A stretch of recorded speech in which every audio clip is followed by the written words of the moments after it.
Good morning. Welcome to the very first edition of the Thought Leaders Business Lab live edition. So pleased to be here, and pretty soon we'll be welcoming Helen Bolger-Harris to the call, who's today's productivity expert. But yeah, discussing productivity. And this is a topic that I actually love, and my clients would be able to back me up here. I talk about productivity all the time because not only does productivity done in the right way help you achieve your goals, but if you get it right, so do productivity in the right way, you get the absolute greatest currency that I think that there is. You may or may not agree with me, but I think that the greatest currency is time, and being productive will give you more time. So let me know when you're joining me on the call. Let me know where you're from. It's very grey and it looks like it's going to rain here in Sydney. So hopefully it doesn't, because I am heading out in a little while and I hate getting my hair wet. So let me know when you're on. Hopefully Helen will be joining us soon. But productivity, let me know what comes up for you when you hear the word productivity. Does it make you put your head in the sand? Does it make you get frustrated? Does it, do you think, I've got notes here, I'm looking down at my notes. When I say productivity, do you think, well, that's fine for you, but I don't have the time to be any more productive? Or the biggest thing, are you a major procrastinator and wish that you had the tools to be more productive? So let me know what comes up for you when you talk about, when you think about productivity. Like I said, for me, productivity equals freedom because I get more time. But for those that don't know me, I'm Samantha Riley from samanthariley.global. And I'm the creator of the Black Diamond program, which is the advanced program for thought leaders and experts who want to double their income, double their freedom, and double their impact. And who doesn't want more income, more freedom, and more impact? So great to have you here, Helen. Thank you so much, Sam. Great to be here. Awesome. And today we're talking about productivity. And I've got a note here that you're an authentic productivity coach and intuitive healer.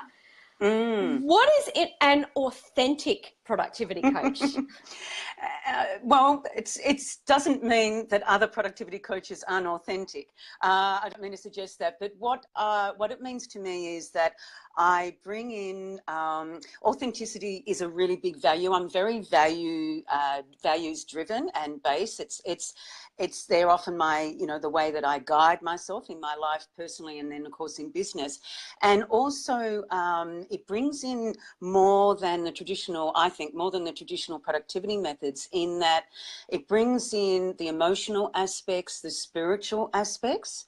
And it's sort of, another word could be conscious. I don't know if you've heard of that term used, conscious, coaches or something. So that has that spiritual sort of element. So of course I'm wanting to differentiate myself, but they're the really important bits to me, to what I offer to my clients in the way that I lead myself in the world. And the intuitive healer is, because I consider myself quite intuitive. I never used to, but I definitely do now, as I've realised that we're all intuitive. It's a matter of tapping into it. Totally. And I am a healer in that as well as a coach, I'm also a practitioner with EFT tapping, if people are familiar with that, and also with hypnotherapy and NLP. So for some clients, your typical time management stuff isn't enough. Not saying that's the case for everybody, but for some it isn't. And so the healing part might be around habitual issues with productivity, around things like procrastination. If it's, for some people it's a really big problem, or clutter, that sort of thing. So I can work with them on the energetic level to help then with more traditional methods that we can use. So that's why I call myself both authentic productivity coach and intuitive healer.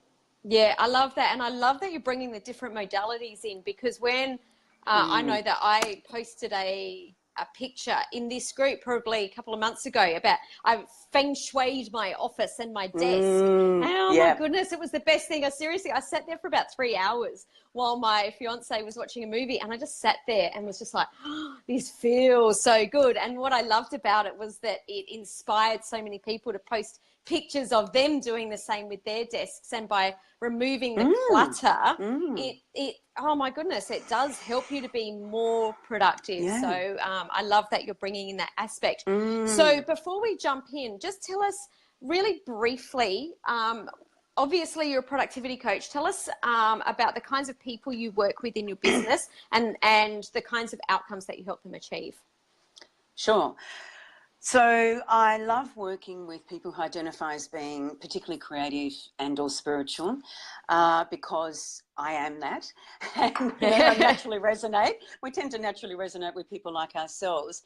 And the reason that I especially love working with them is that, and I'm generalizing here, but for a lot of them, the traditional way of doing productivity, what I call doing productivity, doesn't work for them. So the more linear way of, say, managing a project where you start at A, you end up at Z, and you've got all the steps, and you just go from one to the next to the next to the next, and it's done. For a lot of people who are creative and spiritual, it just doesn't work for them to do that. They're not inspired to work that way. It doesn't energize them. It's not fun. So they might want to go from A to J to Z to F to Q. They're more spatially oriented rather than the linear way of working. And so I realized for myself, I had a corporate career in the health sector after a clinical career. And whilst I could do the more linear way of working, what I call, the left brain way of working, I actually realized over time that I really, really, really wanted to, and I felt this voice saying to me, this is two-dimensional. There's a three-dimensional, for me, way of working. And that's what I found with my clients, that they can bring in intuition, inspiration, their creativity, but I help them with a little bit of structure, a bit of shaping, so that they can actually, really get the best of both worlds, which personally I think is great for everybody to use. But I appreciate that not everybody's into things like intuition and working with the emotions and that sort of thing.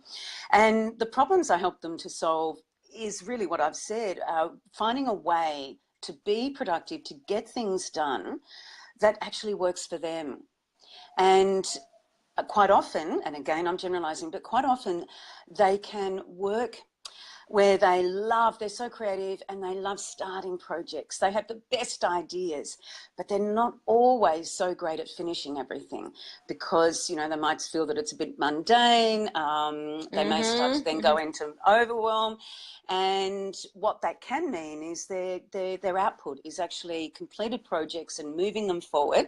And I work with clients both in the business, in terms of business perspective, but also in their personal life, if that's appropriate. Yes. And so, it can help them to actually get things done and move forward, because we don't want to be stuck and stagnant, because that's, energetically it's not good, and we feel demoralized, etc. So it's helping them get things done in a way that uses their strengths rather than denies them, I think is a summary. Yeah, totally. And I love it that you're helping people to come up with their unique flow, because we are all different. We're all motivated by different things. And that's what we're going to tap into today, how you can use your personal flow to be more productive. So before we jump into the framework that we're going to talk about today, what are some of the major problems or challenges that you see entrepreneurs have, or some of the things that they're doing that are holding them back, some of the things that they're, some of the problems that they have around productivity? I think the first thing that comes to mind is a lack of organisation, and being able to manage the big picture, but also the small stuff, because we need to be, as entrepreneurs, working at both levels. And people who, as I said, identify being creative spiritual will tend to be big picture thinkers. So the detail, they may not be, again, it's not as enjoyable for them. They may not feel that they have the skills with that. So as entrepreneurs, generally, we need to be good at both. Now, it doesn't mean we have to do everything, because that's the other thing, is the delegation and the outsourcing. Yeah. And I've learnt that the hard way. Of course, to start off with in my business, didn't want to spend, didn't think I'd have enough work to outsource, all of that. And what I found is when I did it, the more I realised there was more that I could outsource and delegate. And in terms of creating systems, which is another thing I think for entrepreneurs in terms of productivity, is asking them, do they have a system that they can rely on? And it's up to them. You know, we've been talking about individuality. It's up to them what they want to systematize within reason. I think there are some basics, but, you know, there's flexibility with that. But also to make sure that it is working appropriately. And being able to delegate and outsource really helps with those things. Yep, totally. So I just want to touch back on those. So if these are resonating with you, let me know in the comments below. So number one is a lack of organization. And I really think that any of us can relate to that at different times. Even the most productive of us still have those moments of lack of organization and overwhelm. Yeah. Number two, delegation, which I am totally with you. And I did go onto your website and do a little things, and I'm glad that you brought that up straight away, because it was one of the biggest things that I noticed straight away was that delegation, that piece. And number three, a lack of reliable systems. And do you find that people, when you talk about that lack of reliable systems, that what they actually think of is a tool? So when you say to them, you know, do you have reliable systems, that their mind automatically goes to, oh, well, I need a project management system, instead of going, I actually need a system, and now I'll implement it, you know, I'll enter it into the tool, but we need the system first. Do you feel like there's a bit of a gap there, or is that just my clients? No, I think you're right. I think the word systems, and I actually don't always use that word with clients, because it can almost cause anxiety in some people. Yes, they want to put their head in the sand. Don't talk to me about systems. Exactly. Yep. So what I will, if that is the case, what I'll focus with them on is the processes. And I talk about routines and rituals to start off with. And if we have a process for something which is generally less anxiety provoking, but we add on to them, we can build onto them and develop the bigger systems. So instead of starting with a big system and expecting the person to be fine with that and to understand it and to accept it and not be overwhelmed by it, we can actually start smaller and build up. That's something that I've done, and it works for me too. Totally. Cool. All right. So there's some of the issues that you see. Maybe you can, like, if you're listening in, be thinking, yeah, I relate to some of those. Now, you've got an amazing framework, the 4 steps to freedom. Can you start to take us through that? Because just before you joined us on the call, I was saying, to me, productivity does mean freedom. A lot of people think productivity means hustle, it means working harder, where to me, productivity equals freedom. And I believe that the greatest currency that we have is time.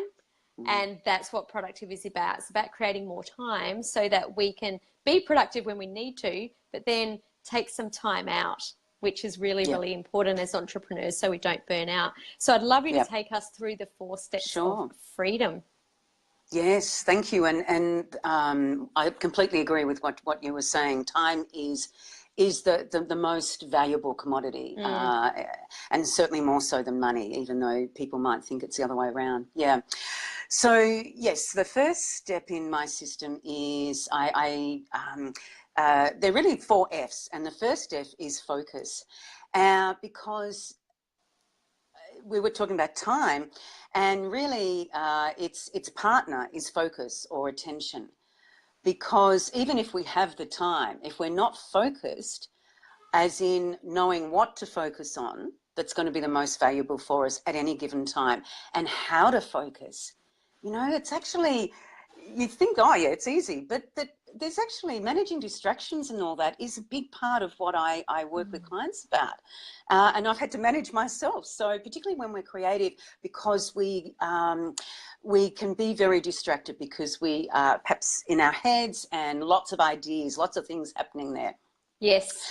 Yeah. So what I usually go through is, as I said, what to focus on, and that's prioritizing. And that is, not all to-dos are created equal. And, some of that's really obvious. But if people, this is where I see the freedom coming in this respect, is if people can be able to make the decision about something, whether it's to be done now, whether it's to be done later, whether it's to be done not at all, whether it can be outsourced or delegated like we were talking about. In your this is also in your free time. What's your priority? In your free time, what do you want to be doing? So that is, there's a process for that. I'm fairly traditional. I do use software, but in terms of principles, I absolutely love Stephen Covey's The 7 Habits of Highly Effective People, and he talks about the urgent important matrix. So for me, it's about deciding what's urgent, what's important, what might be both, and what might be neither. And it's an oldie, but it's such a goodie. I use it. I use it myself. It's, I often will say, okay, how urgent is this, or how important is this? And it's quite often the case that things might be urgent to other people, but not necessarily urgent to us. So, it's really, I think it's a really great, simple model within a system, a process to be using within this bigger system that I call freedom. Yeah. And Tina's just said, not all to-dos are created equal gold. And I agree. I think that was fantastic. Thanks, so Tina. I've got a question around focus. Do you have a process that you take people through to help them understand what to focus on? Because I'm sure you've seen this before, people that maybe have a fear around doing certain tasks in their business. Maybe it's even simple like a Facebook Live. Maybe it's sending out accounts so that their cash flow's in order. Maybe it's, publishing blog posts, whatever it is.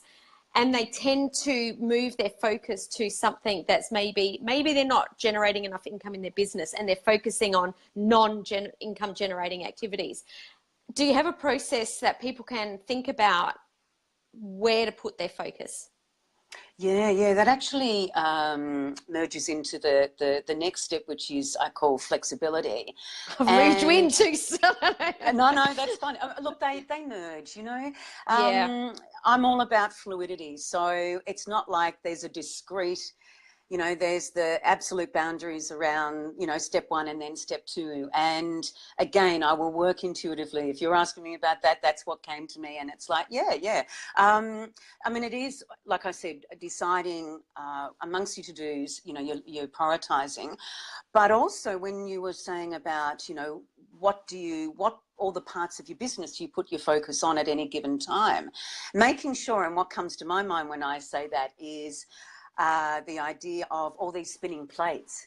If our business is all these separate plates, how do we keep them spinning and we're not neglecting one particular area because, we're too focused in another area. So what I suggest then is I actually love what is traditionally called a default diary.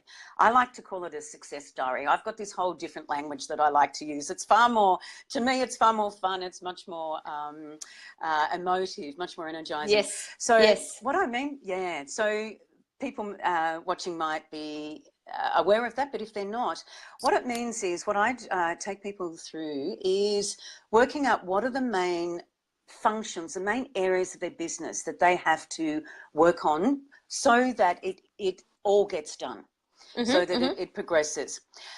And so for me, my business is predominantly coaching, and as I said, there's other modalities. So there's some common areas that I think a lot of businesses have. All of them have, finance, All of them have an admin. I incorporate finance under admin, but Okay. I have these buckets, or these, you know, plates, if we want to think of the plate spinning analogy. And so another one is marketing. Sales might be a separate one, and that's the thing. It has to be very personal to the person. Now, of course, it's a little bit more complex if it's a bigger business. I tend to work with people, you know, solopreneurs, so it makes that aspect in terms of their own diary a little bit easier. But you can use a team diary or calendar, whatever, you know. I'm just using diary because that's the usual term. And so when you work out what are your main functions, or the plates of your spinning that are spinning in your business, then you can look at your week, and of course that's deciding which tends to be the days of the week you want to be working, the times of the day. We don't all have to get up at 5 a.m. and start. A lot of creatives and spirituals, it's actually more later in the day and the evening. Yes. And part of that is understanding what your natural energy way Yes. of working, your style of working with that Really is. important. Yeah, Yeah. yeah. I'm all about working to our strengths, absolutely.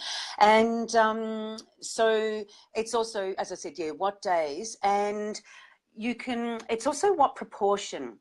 Knowing that you've got X amount of time in your work week, whatever that is for you, based on that, what's the proportion of those main functions in your business that you need to be focusing on? So I have a whole day on content creation because and marketing, because that's a really important part of my business. Now, it probably is of everyone's, but it's, as I Yes. said, it's individual how much, you know, what the exact proportion is. And what I tend to do then is, it means that each day, or you could do it half day, is allocated a certain amount of time for you to focus on that particular part of your business that needs attention. They're all vying for your attention. These are the most important aspects of your business. What are you going to be focusing on when? So I hope that answers what you were saying Yeah, totally. around the all those plates, as I said, keeping them spinning. Yeah, so that default diary or that success diary. Beautiful. So the second step is flexibility. Yeah, so that's part of that. Yes. And the other thing is that for some people, your traditional way of, as I was saying before, of working in a linear way and working just on paper doesn't work, or it's not as, it doesn't meet their natural style. So I actually, depending on the person, I may take them through actually a system that I love that's really visual, and a lot of creatives and spirituals are particularly Yes. visual. So rather than, you know, in my corporate career, I used to do project plans, and you know, they'd be in a report sort of style, and, you know, yes, there'd be a table, but it's still whole bunch of text, and it really wasn't very visually stimulating and enough, you know, I found it really dry. So what I can help people do is to, if they want to use that sort of framework, but juju it up. If they're visual, do lots of different colours, little drawings. You know, if they want to, you know, have icons, symbols rather than actual words, and maybe developing a model, not too, you know, we don't want to overwhelm them, so not too sophisticated, but something that is. It means more to them, that they can understand, that is more visually inviting, because that's what we want to do, to be, you know, in terms of developing momentum and innovation and just wanting to get the stuff done. Yes. There is a method that I find can be really useful for some people. It is called Kanban, which is, it's a Japanese philosophy around project management and quality improvement, and getting things through. It's process driven, and it's actually was developed by the Japanese with Toyota. And you might think, oh my goodness me, what's that got to do with creatives and spirituals? But it's Yeah. very visual. You can Okay. do it, there is software for it. You can also just do it on a whiteboard or a big lot of paper. And basically there are, and I love using Post-it notes, and I do like it. What was that, sorry? I said yes. My Yeah. house is filled with Post-it notes. Oh, I love Post-it notes. I wish I was, one of the manufacturers. I'd be really rich. And so what it is your really basic columns on what is there that's like almost the waiting column, your to do. Then some people put in what's to be done. So you move the Post-it notes across from left to right across the columns. Then the next one is in progress. Yes. Work in progress or work in process. What are you working on right now? So you might have a today column. What are, say, the 3 things you're working on today that you've taken from your today column? So you don't want to be doing, the thing is you want to limit the amount of things that you're doing in your to-do column. Yes. Sorry, so there's a waiting, a today, a to-do now, and then there's the done. And of course, that's what's so good. And if people can put lovely stickers or big smiley faces on their Post-it notes or the top of the column. So it's so simple, but you are actually moving your tasks, if you want to use that word, from left to right in some sort of progression, and you can see the big picture. As I said, the people I work with are often big picture people. So being able to see it as a snapshot can really help them. There's something that's tactile about physically moving, kinesthetic, moving those Post-it notes across. It's like, oh, I'm getting closer. And I'm all about celebrating. So, each milestone or at the end, do the happy dance, as I said, do the colourful smileys and stuff. We want to make this fun. And for a lot of people, that actually can work. And yes, as I said, use the software, there's apps and all the rest of it.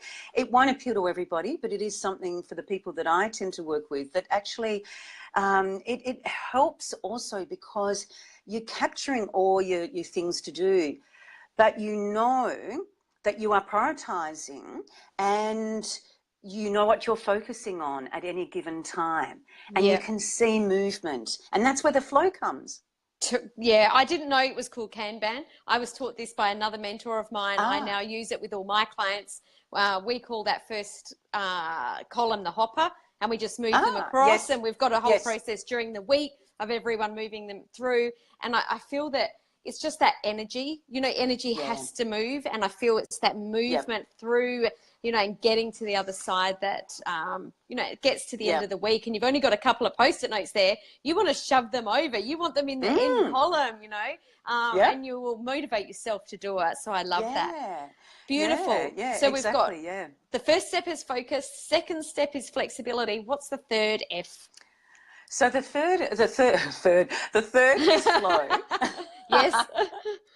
And this is again where they overlap a little bit. We've already talked a little bit about systems, and that's where I think whether you call them processes, I often will use the word frameworks or blueprints or design, quite often design, again, if they're creative design. But in essence, what we're talking about, what we're referring to is a system. And so there's, that's how, the bigger picture with the smaller parts all interacting together to actually create that flow. And we can start, as I was saying before, starting off really slow, really small, and building up. And it's amazing. That's also where the momentum can come. And of course, really our business is an ecosystem made up of all these lots of little systems. So, as I was referring to before, you build up on that. We don't have to systemize everything in one day because that's absolutely overwhelming. Well, you couldn't anyway. No, like that's just not even possible. That's right. So I think in terms of identifying, therefore, what to systematize first is perhaps where are the current roadblocks? Where are the things being, suffocating, as in it's not a flow. And bottlenecks and how, if that's, an area, all right, why is it the bottleneck? Is it because it's waiting just on me? Whatever the reason is, and then ways to manage that. And again, whether it's yourself, whether it's other people, whether, you actually need to be doing it. Maybe there's a different way. And Yes. that's the other thing, is bringing in the, intuition and also innovation, and I'm a big believer in scheduling or planning creative thinking times. Not everything's a to-do, if that makes Yes. sense. Oh, I like that. That's really cool. Nice. All right. So once we've got the flow, what's the fourth step? Yep. Actually, can I go back to the Oh, flow just absolutely. Go quickly? back to flow. Sorry, didn't mean to Thank you. No, no, unflow no. you. No. See, I want to go back. And that's okay. Thank you, Sam. Is because I this is a really big part of it as well. Is we've been talking about energy, so I focus a lot on that. That's, as I said, where the intuitive and spiritual sort of aspects perhaps come into it. And by that I mean managing our energy around, and I think we alluded to it before, our peak energy times of the day. Yes. So some of us are night owls, inverted commas. It's maybe not always so discreet, but we might be a bit of a combination. I know for me, I work better from about mid-morning till about mid-afternoon. Then I might find I want to have, want to do things that don't require as much concentration, aren't as complex, and then I tend to fire up a bit more at night. So I really actually get people to monitor their energy over a week or so that they've got a good sense of it, and then be able to work to those strengths and have that flow happen. The other thing that I talk about, because I predominantly work with women, is energy from the point of view of masculine and feminine based energy.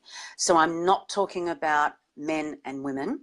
I'm talking about the energy, and that comes from Taoism. So that's Chinese, so you can tell I'm really fascinated with Eastern religions and philosophies. So I bring those in quite a bit. So what I mean is, as action tends to be a masculine energy function or activity. Yes. And so, again, looking at our peak energy times of the day, that we can use more of those because they will take more energy when we've got the bigger reserves, whatever time of the day that is. But then in the times when we don't have as much energy, then that's perhaps more of where the creative thinking might come. Actually, rest. It's not just, I was alluding to it before, not just the doing, it's the being. Now, obviously, we can't have too much because we've got to do the action. What needs to be in balance, right? Exactly. I'm Libran, so I'm all about balance and harmony. So but it's knowing which to do when and how much to do, and you don't want to be resting so much that you are perhaps, and that's the thing, is we need to make sure we don't have the excuses happening. Yes.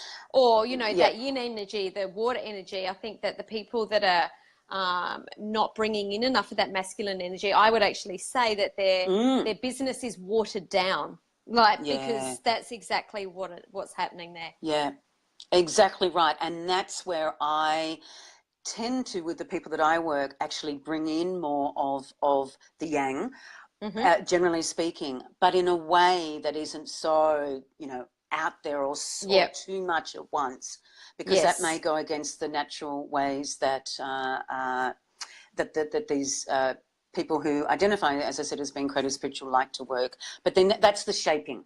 That's what I like to call the shaping. Yeah. Okay. So I wanted to add in the flow part around thank you. the And energy. that's great. I love that distinction of, a lot of people talk about balance, but thank you for really giving us a handle on what that actually means. You're welcome. Yeah. Beautiful. So can we go to the fourth step now? Yeah, sure. Yeah. So the fourth step is, it's around, and again, as I said, the boundaries around these are a little bit blurred, and that's fine. As I said, I love to work intuitively. But the freedom comes also, this is cumulative. So you don't have just the fourth step of freedom without the other three as well. It doesn't work that way. But the fourth one that I see as being the high level is around your big why to carry you through. Now, a lot of people will start with the big why. I tend to actually the people that I work with, I often find that if we can do small things, get some wins happening, some runs on the board, and then naturally that will actually lead them to this bigger picture thinking about the big why, because that's a huge motivator. And for the people that I work with, that's really important. It's what motivates us. Yes. Often we can, and I'm not saying that other businesses people don't do this, but it's like their calling, it's their passion, it's how they want to serve the world. They've got gifts that they have that they want to get out there. So that can be used with incredible momentum to keep them going, because that's, it's one thing to learn it initially. They've got to implement it, and they've got to, of course, make it sustainable. Yep. So it's the big why, and that's around motivation as well. And also it's around mindset. And I was just mentioning before then around excuses. And it's what is the mindset around, what are my beliefs about how I am in business, how I'm able to help people, serve people. What do I think are my strengths? If people have got issues around this stuff, again, if it tends to be repeated, there can be what is called limiting beliefs, and perhaps even decisions made in childhood that unconsciously we're actually carrying with us. And that's where the healing aspect tends to come in, if it's going to, on really unpacking what is it, and what's a mindset for success. There's often we have to grow into it. Yes. Sorry, you go. No, I was listening to what you were saying. I totally agree. Yeah. And it's something I can really relate to. It's been my own journey. You start off thinking, I had a fear of failure. Well, yes, but I also had a fear of success. How am I going to handle all of this? And if perhaps in our past we've kept ourselves small. So it's a really interesting aspect, and it's not that every client, with every client I work with them around their mindset, or at least check in to see how it is. Because if we do have issues around, so it can also be, this is the other aspect, is around boundaries, learning to say no, and being secure enough in ourselves to know what our boundaries are, and as much as possible be clear with them. Now, having said that, some of the people I work with are highly sensitive people, highly sensitive person, if you're used to that phrase, or empaths. So taking on other people's stuff, energies, issues, and wanting to give and help so much is wonderful. It really is. It's their gifts. But again, there needs to be some level of containment around that. So that might be something that in terms of freedom for them to be able to be successful in business, doing what it is that they love, these amazing things that they, as I said, want to help people with, but if their energy is draining out, if they're, the level of empathy that they're actually putting others ahead of themselves, then there may be some work around that, because I believe freedom comes when we know this is me, this is you, and there's flexibility, but I don't give up myself to help you. It's huge, the boundaries. Yeah. Absolutely. So the first step was focusing on, we chatted around what to focus on, was around the to-do list, which there's different ways to look at that. If you're just tuning in now and you didn't hear how us talking about focus, go back and listen to that, because we really dive deep into that. Number 2 is the flexibility, and working on maybe your default diary or your success diary, and getting some sort of flexibility but also making sure that all of the boxes of all the tasks that need to be done is ticked during the week.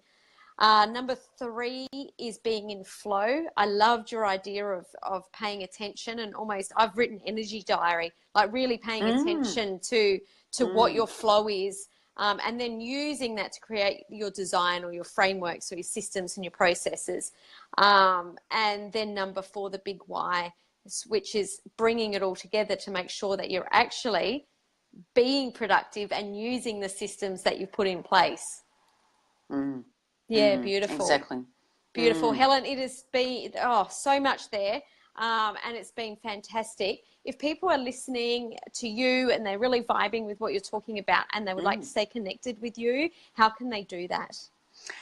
Well, if they're members of this group, of course, they can message me. Also, my email is support@helenbolgerharris.com.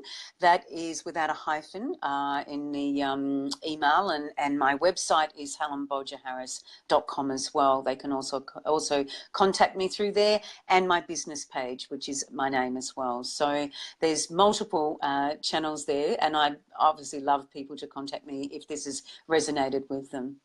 Beautiful. So let's wrap it up. What is something that you want to leave us with around productivity that will just wrap this up beautifully in a lovely box with a beautiful bow? No pressure there. Okay. I think one of the things I think that I continually talk about with people is the fact that time management isn't as much about managing time as it is about managing ourselves in relation to time and in relation to getting things done. It all starts with us. Now, of course, we can have teams, but if we're the business owner, then really it's our overarching responsibility. And that's why I love the going in part as well as the going out. It's an inside job as well as the outside job. I love that. And on that, we all have the same 24 hours. Richard Branson, Oprah Winfrey, they don't have more time than us. We all have the same 24 hours.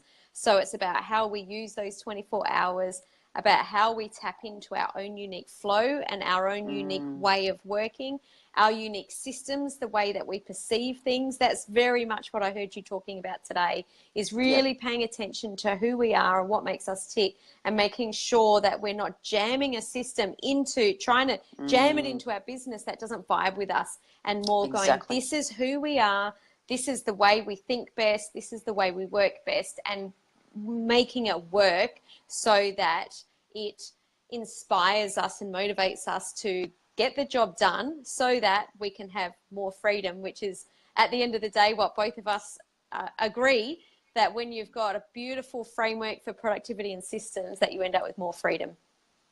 Exactly. Beautiful. Thanks so much, Helen. You're so welcome. Thank you, Sam, and thanks everyone. If you're not watching now, watching the replay, love any comments that you've got. That'd be wonderful. Absolutely. Thank you for all the people that joined us live and left comments while we were chatting. And if you're watching the replay, please leave us comments below. Let us know what resonated, and let us know if you have any questions for Helen. Helen's a part of the Thought Leaders Inner Circle, and she'll be around to answer your questions. And let's keep the conversation open. Thanks so much for joining me today, Helen. It's been wonderful. Thank you, Sam. Thanks. Bye. Bye.